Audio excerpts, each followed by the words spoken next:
কি ও যুদ্ধ? House house of dragons এর নতুন সিজন মনে হয় বের হইছে। Yes. Are you guys watching it? আহা আহা।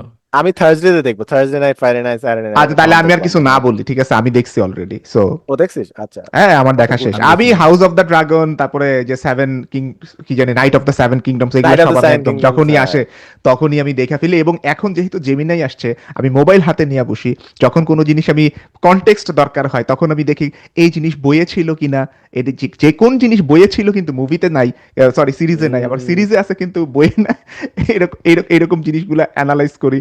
এটা করতে করতে আমি জানছি যে হচ্ছে আর আর মার্টিনের একটা থিওরি আছে যে রাইটার দুই ধরনের হয়, একটা হচ্ছে গার্ডেনার আর একজন হচ্ছে আর্কিটেক্ট। গার্ডেনাররা হইতেছে একটা ক্যারেক্টার চিন্তা করে, দেন ওই ক্যারেক্টার তার মাথার মধ্যে যেইভাবে আসে সে ওইভাবেই আগাইতে থাকে। আর আর্কিটেক্টরা হইতেছে আগে থেকে প্ল্যান ট্যান কইরা টইরা একদম মানে পুরা কাহিনী সাজায়। আর আর মার্টিন হচ্ছে সেই গার্ডেনার টাইপের লেখক আর কি, যে কারণে তার ক্যারেক্টারগুলো এত বেশি রিয়াল মনে হয়। তার নতুন হুম। বই আসার নাকি দেরি হইতেছে এই কারণে কত সাতটা না আটটা ক্যারেক্টার একসাথে সাতটা না আটটা কয়টা মহাদেশ থেকে জানি এক জায়গায় এসে মিলবে। এখন ওই মিলানোটাই সে এখনো করতে পারতেছে না, যে কারণে হচ্ছে সে একটা যে ঘটনা চেঞ্জ করলে পুরো 100টা ঘটনা চেঞ্জ করতে হয়। সো এইভাবে করে তার বারবার রিরাইট করতে হইতেছে, বারবার রিরাইট করতে হইতেছে। এইসব আজগুবি জিনিসপত্র জানি আর কি, বুঝেন আমাদের হাতে কত হি সময়। শুড জাস্ট অ্যাডমিট যে ভাই সে প্রোক্রাস্টিনেট করতেছে। এত বড় গল্প বলার তো দরকার নাই যে আরে দুই টাইপস এর রাইটার্স আছে, গার্ডেন আর আর্কিটেক্ট। আরে ভাই লিখেন নাই, উনি লিখতে ইচ্ছা করতেছে না, টাকা পয়সা হয়ে গেম গেছে। Of exactly game of Thrones জনপ্রিয় হওয়ার পর ওনার এত টাকা হয়েছে, এখন ওনার বই টই লেখার তো শখ খায়েশ হ্যাঁ, কিছু নাই, শেষ যে হ্যাঁ, এনজয় করতেছে হ্যাঁ, জীবন।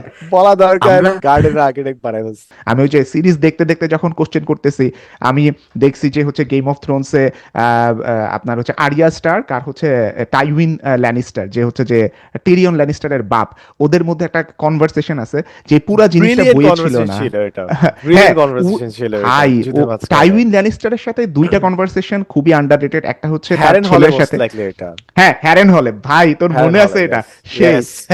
তখন আমি হ্যারেন হলের ইতিহাস লিখে আবার সার্চ দিতেছি হ্যারেন হল কই থেকে আসছে। হ্যারেন হলেই কিন্তু এখন হচ্ছে এই যে ইয়াটা, আরে যারে নিয়ে মিম হয় হাউস অফ দ্য ড্রাগনের মধ্যে, ডেমন, রেনেরার জামাইটা, রেনেরার জামাইটা, ডেমন, রেনেরার ডেমন, ডেমন, হ্যাঁ। ডেমন ও কিন্তু টার্গারিয়ান। এখন হ্যারেন হলে ও হচ্ছে যে দেখে না স্বপ্ন দেখে, এই দেখে। হ্যারেন হলের হিস্ট্রিটা কত ইন্টারেস্টিং ভাই, মানে ও হ্যারেন হল হচ্ছে একটা গুহা। ফারহান ভাই আপনার একটু, আপনি না জেনে থাকলে আপনারা বলি, হ্যারেন হল হচ্ছে কাইন্ড অফ একটা, সরি গুহা বলিনি, একটা দুর্গ। যে ফর্ট্রেস। দুর্গটা ডিজাইনই করা হয়েছিল এমন ভাবে যাতে করে এখানে কোনো সৈন্যবাহিনী ঢুকতে না পারে, কেউ ঢুকতে না পারে, এত শক্তিশালী করে দুর্গটা বানানো হয়েছিল। পরে কি হয়েছে, ওই যে জেহেরি টারগারিয়ান না কে জানি, আর আমি ভুলে এইগন, গেছি, আমি বলে এইগন দিব। আসছে, এইগন এগান তো পাওয়ার এগান করে এগান, হ্যাঁ আসছিল। হ্যাঁ হ্যাঁ, হ্যাঁ হ্যাঁ, ওই এগনস কনকোয়েস্ট নিয়ে মুভি আসবে মনে হয় সামনে। এগন হইতেছে কি করছে, ঠিক আছে যুদ্ধ তো করা সম্ভব না, উপর থেকে ড্রাগন দিয়া পুরা শেষ করে দিছে হ্যারেন হল, এবং ভিতরে পুরো একটা কাইন্ড অফ বলে এটা জলজ্যান্ত ওভেনের মতন পুরা জায়গাটা ধ্বংস হয়ে গেছে। এবং তারপরে থেকে হ্যাঁ, হ্যারেন হল পুরা ভুতুরে একটা জায়গা হয়ে গেছে, যেখানে ভৌতিক জিনিসপত্র হয়, যেমন ডেমন জায়গা হইতেছে যে ভৌতিক, সে স্বপ্ন দেখতেছে, এই করতেছে ওই করতেছে। আর হ্যারেন হলে হচ্ছে যে মানুষজন কেউ নিতে চায় না, কারণ হ্যারেন হল জাস্ট একটা বার্গেনিং চিপ হয়ে থাকে। যেমন লিটল ফিঙ্গারকে হচ্ছে হ্যারেন হল দেওয়া হয়েছিল গেম অফ থ্রোনসে, just as a bargaining chip, কিন্তু ওইটা কেউ কেউ ওখানে থাকতে যায় না, কেউ কিছু করতে যায় না, ওখানে জাস্ট হচ্ছে যে মানুষটা রাইখা ওখানে পিটায় মারে, কিন্তু কেউ দূর করে ভিতরে কিছু করতে যায় না। যাই হোক, খুবই ইন্টারেস্টিং গেম অফ থ্রোনস এর এই আমার কাছে কাহিনীগুলো। কেন জানি মনে হয় হঠাৎ করে একটা সাকিব বিন রশিদ সেগমেন্ট চলে আসছিল এখানে, যে এখন এই সহি বাংলায় সে এক্সপ্লেইন করবে যে কি হচ্ছে গেম অফ থ্রোনস এ আসলে। ওই আপনারা সাথে যারা গেম অফ থ্রোনস দেখেন নাই, আপনারা দেখেন নেড স্টার্ক জিতে লাস্টে, আপনাদের ভালো হ্যাঁ, লাগবে। My favourite, my favourite. পুরো 5 সিজন ধরে ভাই, সে যে খেলছে, খুব সুন্দর খেলছে আসলে। খুবই ভালো নেড স্টার্ক, প্রথম এপিসোড দেখলে আপনারা বুঝবেন যে নেড স্টার্ক যে জিতে। নেড আমি স্টার্ক কি আমি তো ছোট, dragon father, dragon father Ned Stark. হ্যাঁ ফাদার অফ একমাত্র ড্রাগনস। স্টার্ক টার্গারিয়ান ছাড়া যে স্টার্ক হচ্ছে ড্রাগনের ফাদার হইতে পারছে। আমি ছোটবেলায় ইয়েতে এইচবিওর গেম অফ থ্রোনসের বুটলেগ ভার্সন দেখছি, এবং আমার মনে হয় সবাই তাই তখন। টরেন্ট, তারপরে এই টাইপ জিনিসপত্র তখন অনেক জনপ্রিয় ছিল বাংলাদেশে, এবং কখনো কখনো এপিসোড রিলিজ হওয়ার আগে লিক হইতো, গেম অফ থ্রোনসের সাথে এটা বেশি হইতো, এবং কখনো কখনো বের হইতো, বাট তখন তো কোথায় দেখবো কি দেখবো, তখন স্ট্রিমিং কালচারও তো আসে নাই, ওটিটি টোটিটিও তখন তো আসে নাই। তো আমার ধারণা আমি গেম অফ থ্রোনসের সব এপিসোড এইভাবে দেখছি, এবং আমার ধারণা মাঝখানে মাঝখানে কিছু এপিসোড দেখিও নেই। So আমার রিওয়াচ করা উচিত, আমার পুরা টাইম লাইন অত ভালো তটস্থ নেই।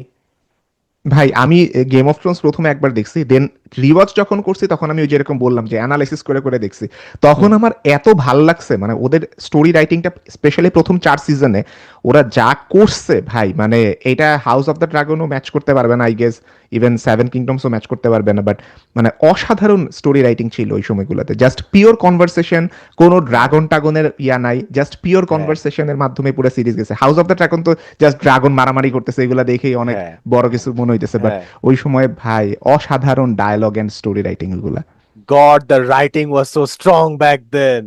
হ্যাঁ আমরা কত রেফারেন্স জানি, মাই গড, আমরা কি একটা পুরো ইউনিভার্সের কত ইনফরমেশন, কোন জায়গায় যুদ্ধ হয়েছে, হ্যারেন হল কে আসছে, এখান থেকে কনকোয়ার, এইভাবে যদি ফান ভাই ফেভারিট সাবজেক্ট হিস্ট্রি আমরা পড়তাম। ছোট ছোট এক্স্যাক্টলি। আপনারা যদি আজে বাজে সাবজেক্টে ডিগ্রি নিয়ে আপনাদের জীবনের ভ্যালুয়েবল সময় নষ্ট না করেন, আপনারা অনেক কিছু জানবেন যেসব ব্যাপারে অনেকে বলবে যে গেম অফ থ্রোনস এর হিস্ট্রি জানা আসলে রিয়েল হিস্ট্রি জানা না। এটা এটা অনেকে বলবে যে এটা আসলে স্ট্রং লজিক্যাল আর্গুমেন্ট না। এটা কি আর করা। ওকে, হুম আর কোনো কিছু বলার আছে তোমাদের? জিয়ে তো আমাদের জেফ্রি ব্যারাথিয়ন, যে সে আমাদের হ্যাঁ। ট্রিনিটিতে আসছিল একবার, উনি ট্রিনিটির স্টুডেন্ট। ও তো তখন আমার সব ফ্রেন্ডরা দেখতে গেছিল ওনাকে কথাবার্তা বলতে, কি জানি একটা ওই যে মিটিং টাইপ, উনি কথা বলবে সবার সঙ্গে, ওটা হুম নিয়ে হুম ছিল। হুম হুম। সো আমি আর যাই নাই তখন, বাট বেশ ইভেন্টফুল ছিল মনে আছে ও আমার। এই তো এই 5-6 ছেলেটা বছরের কিন্তু কথা। সেই ভাই, মানে আমি হচ্ছে যে মানে ও হচ্ছে ও ওর ক্যারেক্টারের কারণে, আপনারা জানেন নাকি জফরে ব্যারাথিয়ান হ্যাঁ হচ্ছে এইটা হ্যাঁ 4th সিজনে, ওর ক্যারেক্টারের কারণে ও যে পরিমাণ হেট খাইছে, খুব হ্যাঁ ওরে বলা হয় হ্যাঁ খুব সম্ভবত পৃথিবীর সবচেয়ে বিখ্যাত চাইল্ড অ্যাক্টরদের একজন, মানে ও যেই পরিমাণ হিট খাইছিল ওই সময় এবং হেইটও খাইছিল, দুইটা, মানে হ্যাঁ, কি পরিমাণ ভালো অভিনয় করলে ভাই, মানে হেট হ্যাঁ খাওয়ার এই মতোই, লেভেলে। এত রাগ লাগতো হ্যাঁ যে যাই হোক, মানে ব্যাপার না, যারা দেখেনি তাদের জন্য আমরা আর অবশ্যই খুব কম আছে গেম অফ থ্রোনস দেখেনি। হ্যাঁ হ্যাঁ ওর তো ওর ওই তারপরে নাকি ওর অনেক দিন লাগছে, ও অভিনয় ছাইড়া দিছিল এই হেট খাওয়ার পরে, যে ওর আর ভাল লাগতেছে না, যে এত হেট খাই আমি আর অভিনয় করবো না, তারপরে আবার পরে ব্যাক করছে সে, এত ভালো অভিনেতা। আপনারা ইয়া দেখছেন দ্য স্যান্ডম্যান না, নেটফ্লিক্সে? স্যান্ডম্যান দেখেন, স্যান্ডম্যানে কিন্তু ও আছে, যে এই ছেলেটা আছে আর কি। সো ও আপনাদের একটা ইন্টারেস্টিং ইনফরমেশন দিব যেটা আপনারা হয়তো জানেন না, অবশ্যই এটা হচ্ছে অবশ্যই, শিওর শিওর যে শিওর আমি শিওর, আমি খুবই এক্সাইটেড। এটাই তো শুনতে আসি, দেখি বল বল আপনারা বল জানেন ভাই। কিনা এটা। Harry Potter and the chamber of সিক্রেটসে গিলরয় লকহার্টের যে অভিনয় করছে লোকটা, সে যে আসলে থর মুভির ডিরেক্টর, এটা কি আপনারা জানতেন? ওই যে আহ, কোন ডিরেক্টর? থর মুভির তো অনেক ডিরেক্টর আছে। প্রথম যে প্রথম যে থরের যে লোকটা ডিরেক্টর, অনিল একদম কাপুরের মেইন মতো। ডিরেক্টর যে, না থর মুভিটার ডিরেকশন ও দিছে, ওকে, আপনি নাইস। দেখেন, আমি কেনেথ এটা মানে যেই ব্র্যানেগ, যেই থরগুলা কেনেথ যেই ব্র্যানেগ। থরগুলা একটু কমেডিক, ওই থরের ডিরেক্টর, যে আমার, সরি আমার নাম মনে পড়তেছে না, ওই উনি না না না, আমার নাম একদম ভুল হয়ে মেইন গেছে। থর, কমেডিক না, মেইন থর, থর থর, 2011 ফিল্মের, মার্ভেল ওকে, স্টুডিওসের, কেনেথ ব্র্যানেগ ওর নাম। নাইস। না, আমি ওনার কথা ভাবতেছিলাম না, আমি মাত্র গুগল করলাম, আমি আরেকজনের কথা ভাবতেছিলাম না, আমি জানতাম না। ইন্টারেস্টিং জিনিস ভাই। হোয়াটস হ্যাপেনিং, এরা গুগল করে একটা ফ্যাক্ট বলে, ফারান ভাই এটা ফ্যাক্ট চেক করে এআই দিয়ে।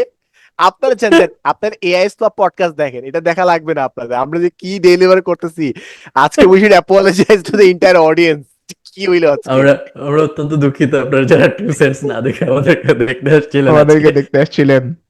বিশাল বড় আমরা ভুল হয়েছে।